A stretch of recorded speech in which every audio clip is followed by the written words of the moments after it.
The recently published JFK files have shed further light on U.S. plans to use biological weapons as part of its Cuban Project, an agricultural sabotage plot against the socialist country.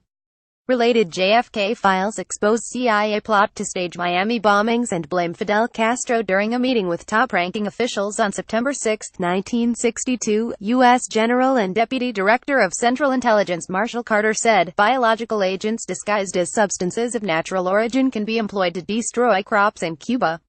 Others present at the meeting, which took place only 6 weeks prior to the Cuban Missile Crisis, included National Security Advisor McGeorge Bundy, Attorney General Robert F. Kennedy, Air Force Gen.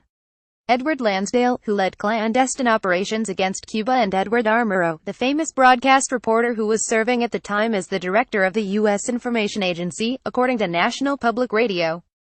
Notes extracted from a document recounting the meeting read, General Carter pointed out the extreme vulnerability of any such operation and the terrible consequences it could have if something goes wrong, especially if there is any obvious evidence of U.S. involvement. Bundy offered counsel on the matter, suggesting that the use of chemical agents were not propitious, especially if their use could be traced back to Washington. A proposal to discuss a plan to attack Soviet personnel located in the territory of Cuba was also revealed in the document, but with no further details concerning the matter.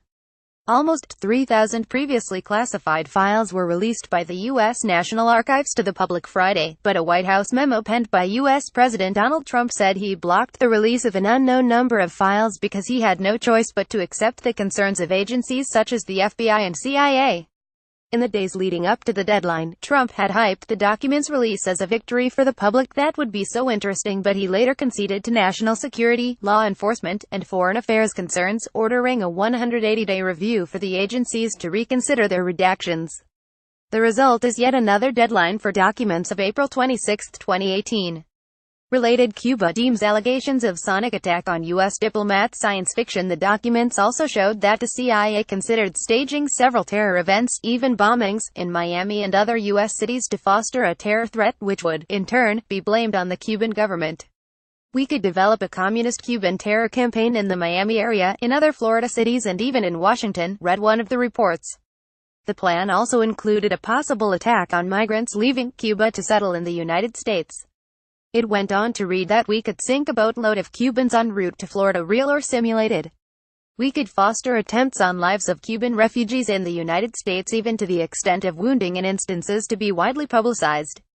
Another memo dated to 1959, the year of the triumph of the Cuban Revolution, read, conditions are getting so bad in Cuba a counter-revolution will occur from within Cuba. Powerful interests, such as bankers, Sugar Institute, etc., are extremely dissatisfied. Another FBI report suggested that Cuban exiles in the United States are so fed up with Fidel Castro that he cannot last more than 2 months.